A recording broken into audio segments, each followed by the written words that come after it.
Lord Jim by Joseph Conrad. Chapter 9.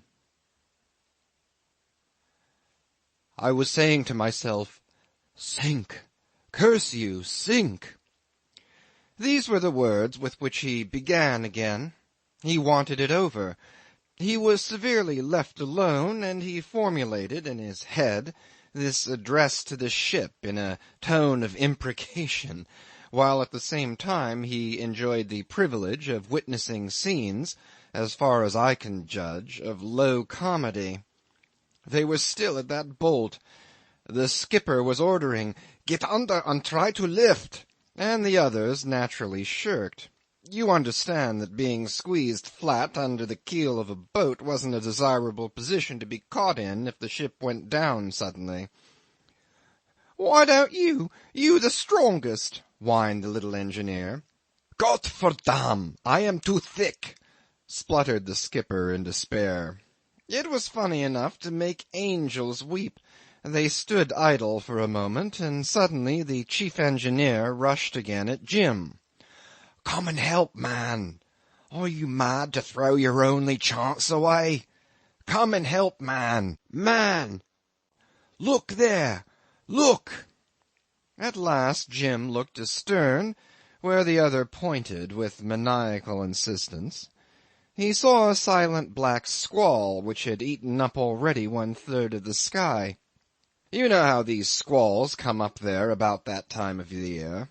First you see a darkening of the horizon, no more. Then a cloud rises opaque like a wall. A straight edge of vapour lined with sickly whitish gleams flies up from the southwest, swallowing the stars in whole constellations. Its shadow flies over the waters and confounds the sea and sky into one abyss of obscurity. And all is still. No thunder, no wind, no sound, not a flicker of lightning. Then, in the tenebrous immensity, a livid arch appears. A swell or two, like undulations of the very darkness, run past, and suddenly wind and rain strike together with a peculiar impetuosity, as though they had burst through something solid. Such a cloud had come up while they weren't looking. They had just noticed it, and were perfectly justified in surmising that if in absolute stillness there was some chance for the ship to keep afloat a few minutes longer, the least disturbance of the sea would make an end of her instantly. Her first nod to the swell that precedes the burst of such a squall would also be her last, would become a plunge, would, so to speak, be prolonged into a long dive, down, down to the bottom. Hence these new capers of their fright, these new antics in which they displayed their extreme aversion to die. "It was black, black," pursued Jim with moody steadiness. "It had sneaked up upon us from behind. The infernal thing! I suppose there had been at the back of my head some hope yet. I don't know. But that was all over anyhow. It maddened me to see myself caught like this. I was angry as though I had been trapped. I was trapped. The night was hot, too, I remember. Not a breath of air." He remembered so well that, gasping in his chair, he seemed to sweat and choke before my eyes. No doubt it maddened him, it knocked him over afresh, in a manner of speaking, but it made him also remember that important purpose which had sent him rushing on that bridge only to slip clean out of his mind. He had intended to cut the lifeboats clear of the ship. He whipped out his knife and went to work slashing as though he had seen nothing, had heard nothing, had known of no one on board. They thought him hopelessly wrong-headed and crazy, but dared not protest noisily against this useless loss of time. When he had done, he returned to the very same spot from which he had started. The chief was there, ready with a clutch at him, to whisper close to his head, scathingly, as though he wanted to bite his ear. "You silly fool! Do you think you'll get at the ghost of a show when all that lot of brutes is in the water? Why, they will batter your head for you from these boats." He wrung his hands, ignored, at Jim's elbow. The skipper kept up a nervous shuffle in one place and mumbled, "Hammer! Hammer! Mein Gott! Get a hammer!" The little engineer whimpered like a child, but broken arm and all, he turned out the least craven of the lot, as it seems, and actually mustered enough pluck to run an errand to the engine room. No trifle, it must be owned in fairness to him. Jim told me he darted desperate looks like a cornered man, gave one low wail, and dashed off. He was back instantly, clambering, hammer in hand, and without a pause flung himself at the bolt. The others gave Jim up at once, and ran off to assist. He heard the tap-tap of the hammer, the sound of the released chock falling over. The boat was clear. Only then he turned to look, only then. But he kept his distance, he kept his distance. He wanted me to know he had kept his distance, that there was nothing in common between him and these men who had the hammer. Nothing whatever. It is more than probable he thought himself cut off from them by a space that could not be traversed, by an obstacle that could not be overcome, by a chasm without bottom. He was as far as he could get from them, the whole breadth of the ship. His feet were glued to that remote spot, and his eyes to their indistinct group, bowed together and swaying strangely in the common torment of fear. A hand lamp lashed to a stanchion above a little table rigged up on the bridge (the Patna had no chart room amidships) threw a light on their labouring shoulders, on their arched and bobbing backs. They pushed at the bow of the boat, they pushed out into the night, they pushed and would no more look back at him. They had given him up, as if indeed he had been too far, too hopelessly separated from themselves to be worth an appealing word, a glance, or a sign. They had no leisure to look back upon his passive heroism, to feel the sting of his abstention. The boat was heavy. They pushed at the bow with no breath to spare for an encouraging word. But the turmoil of terror that had scattered their self-command like chaff before the wind converted their desperate exertions into a bit of fooling, upon my word, fit for knockabout clowns in a farce. They pushed with their hands, with their heads, they pushed for dear life, with all the weight of their bodies, they pushed with all the might of their souls. Only no sooner had they succeeded in canting the stem clear of the davit than they would leave off like one man and start a wild scramble into her. As a natural consequence, the boat would swing in abruptly, driving them back, helpless and jostling against each other. They would stand nonplussed for a while, exchanging in fierce whispers all the infamous names they could call to mind, and go at it again. 3 times this occurred. He described it to me with morose thoughtfulness. He hadn't lost a single movement of that comic business. I loathed them. I hated them. I had to look at all that, he said, without emphasis, turning upon me a sombrely watchful glance. Was there ever anyone so shamefully tried? He took his head in his hands for a moment, like a man driven to distraction by some unspeakable outrage. These were things he could not explain to the court, and not even to me, but I would have been little fitted for the reception of his confidences had I not been able at times to understand the pauses between the words. In this assault upon his fortitude there was the jeering intention of a spiteful and vile vengeance. There was an element of burlesque in his ordeal, a degradation of funny grimaces in the approach of death or dishonour. He related facts which I have not forgotten, but at this distance of time I couldn't recall his very words. I only remember that he managed wonderfully to convey the brooding rancour of his mind into the bare recital of events. Twice, he told me, he shut his eyes in the certitude that the end was upon him already, and twice he had to open them again. Each time he noted the darkening of the great stillness. The shadow of the silent cloud had fallen upon the ship from the zenith, and seemed to have extinguished every sound of her teeming life. He could no longer hear the voices under the awnings. He told me that each time he closed his eyes a flash of thought showed him that crowd of bodies laid out for death, as plain as daylight. When he opened them, it was to see the dim struggle of 4 men fighting like mad with a stubborn boat. They would fall back before it, time after time, stand swearing at each other, and suddenly make another rush in a bunch, enough to make you die laughing, he commented with downcast eyes. Then raising them for a moment to my face with a dismal smile, I ought to have a merry life of it, by God, for I shall see that funny sight a good many times yet before I die. His eyes fell again. See and hear.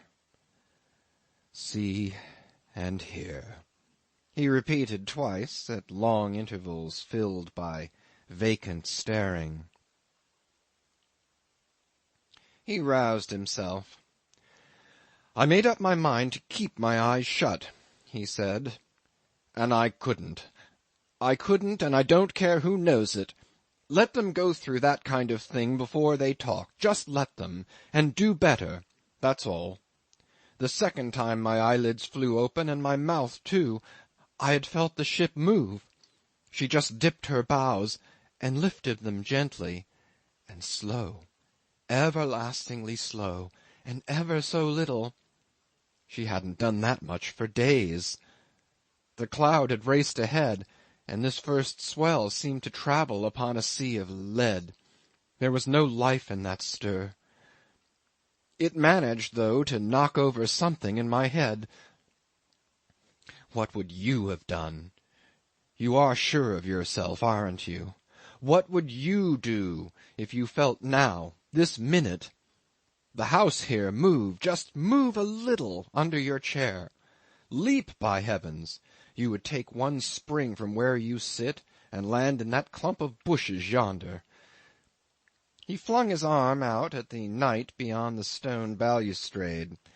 I held my peace. He looked at me very steadily, very severe. There could be no mistake. I was being bullied now, and it behoved me to make no sign, lest by a gesture or a word I should be drawn into a fatal admission about myself, which would have had some bearing on the case. I was not disposed to take any risk of that sort. Don't forget I had him before me, and really he was too much like one of us not to be dangerous. But if you want to know, I don't mind telling you that I did, with a rapid glance, estimate the distance to the mass of denser blackness in the middle of the grass plot before the verandah. He exaggerated. I would have landed short by several feet, and that's the only thing of which I am fairly certain. The last moment had come, as he thought, and he did not move. His feet remained glued to the planks as if his thoughts were knocking about loose in his head. It was at this moment, too, that he saw one of the men around the boat step backward suddenly, clutch at the air with raised arms, totter, and collapse. He didn't exactly fall. He only slid gently into a sitting posture, all hunched up, and with his shoulders propped against the side of the engine-room skylight. That was the donkey man, a haggard, white-faced chap with a ragged moustache. Acted third engineer, he explained. Dead, I said. We had heard something of that in court. So they say, he pronounced with sombre indifference. Of course I never knew. Weak heart. The man had been complaining of being out of sorts for some time before. Excitement, overexertion, devil only knows. It was easy to see he did not want to die either. Droll, isn't it? May I be shot if he hadn't been fooled into killing himself. Fooled! Neither more nor less. Fooled into it, by heavens, just as I... Ah, if he had only kept still. If he had only told them to go to the devil when they came to rush him out of his bunk because the ship was sinking. If he had only stood by with his hands in his pockets and called them names. He got up, shook his fist, glared at me, and sat down. A chance missed, eh? I murmured. Why don't you laugh? He said. A joke hatched in hell. Weak heart. I wish sometimes mine had been. This irritated me. Do you? I exclaimed with deep-rooted irony. Yes. Can't you understand? He cried. I don't know what more you could wish for, I said angrily. He gave me an utterly uncomprehending glance. This shaft had also gone wide of the mark, and he was not the man to bother about stray arrows. Upon my word, he was too unsuspecting. He was not fair game. I was glad that my missile had been thrown away, that he had not even heard the twang of the bow. Of course he could not know at the time the man was dead. The next minute, his last on board, was crowded with a tumult of events and sensations which beat about him like the sea upon a rock. I use the simile advisedly, because from his relation I am forced to believe he had preserved through it all a strange illusion of passiveness, as though he had not acted but had suffered himself to be handled by the infernal powers who had selected him for the victim of their practical joke. The first thing that came to him was the grinding surge of the heavy davits swinging out at last, a jar which seemed to enter his body from the deck through the soles of his feet and travel up his spine to the crown of his head. Then, the squall being very near now, another and a heavier swell lifted the passive hull in a threatening heave that checked his breath, while his brain and his heart together were pierced as with daggers by panic-stricken screams. "Let go! For God's sake, let go! Let go! She's going!" Following upon that, the boat-falls ripped through the blocks, and a lot of men began to talk in startled tones under the awnings. When these beggars did break out, their yelps were enough to wake the dead, he said. Next, after the splashing shock of the boat literally dropped in the water, came the hollow noises of stamping and tumbling in her, mingled with confused shouts. "Unhook! Unhook! Shove! Unhook! Shove for your life! Here's the squall down on us!" He heard, high above his head, the faint muttering of the wind. He heard below his feet a cry of pain. A lost voice alongside started cursing a swivel hook. The ship began to buzz fore and aft like a disturbed hive, and as quietly as he was telling me all of this, because just then he was very quiet in attitude, in face, in voice, he went on to say, without the slightest warning, as it were, I stumbled over his legs. This was the first I heard of his having moved at all. I could not restrain a grunt of surprise. Something had started him off at last. But of the exact moment, of the cause that tore him out of his immobility, he knew no more than the uprooted tree knows of the wind that laid it low. All of this had come to him, the sounds, the sights, the legs of the dead man, by Jove. The infernal joke was being crammed devilishly down his throat. But, look you, he was not going to admit any sort of swallowing motion in his gullet. It's extraordinary how he could cast upon you the spirit of his illusion. I listened as if to a tale of black magic at work upon a corpse. He went over sideways, very gently, and this is the last thing I remember seeing on board," he continued. "I did not care what he did. It looked as though he were picking himself up. I thought he was picking himself up, of course. I expected him to bolt past me over the rail and drop into the boat after the others. I could hear them knocking about down there, and a voice as if crying up a shaft called out, 'George!' Then the three voices together raised a yell. They came to me separately. One bleated, another screamed, one howled. Ugh!" He shivered a little, and I beheld him rise slowly, as if a steady hand from above had been pulling him out of the chair by his hair. Up, slowly, to his full height, and when his knees had locked stiff, the hand let him go, and he swayed a little on his feet. There was a suggestion of awful stillness in his face, in his movements, in his very voice when he said, "They shouted," and involuntarily I pricked up my ears for the ghost of that shout that would be heard directly through the false effect of silence. "There were 800 people in that ship," he said, impaling me to the back of my seat with an awful blank stare. 800 living people, and they were yelling after one dead man to come down and be saved. Jump, George, jump, oh, jump. I stood by with my hand on the davit. I was very quiet. It had come over pitch dark. You could see neither sky nor sea. I heard the boat alongside go bump, bump, and not another sound down there for a while, but the ship under me was full of talking noises. Suddenly the skipper howled, "Mein Gott! The squall! The squall! Shove off!" With the first hiss of rain and the first gust of wind they screamed, "Jump, George! We'll catch you! Jump!" The ship began a slow plunge. The rain swept over her like a broken sea. My cap flew off my head. My breath was driven back into my throat.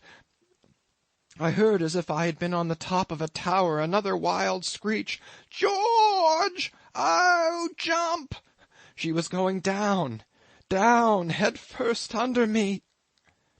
He raised his hand deliberately to his face, and made picking motions with his fingers as though he had been bothered with cobwebs, and afterwards he looked into the open palm for quite half a second before he blurted out, "I had jumped."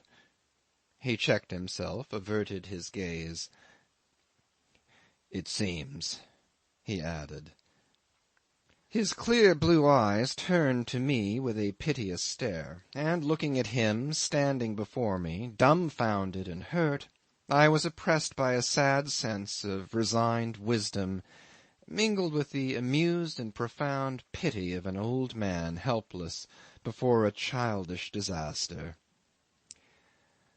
"Looks like it," I muttered.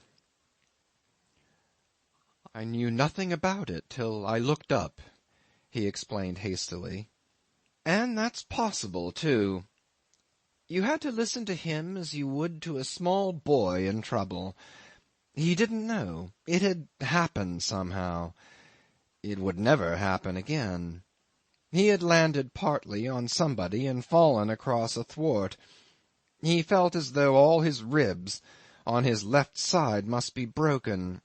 Then he rolled over and saw vaguely the ship he had deserted uprising above him, with the red sidelight glowing large in the rain like a fire on the brow of a hill seen through a mist.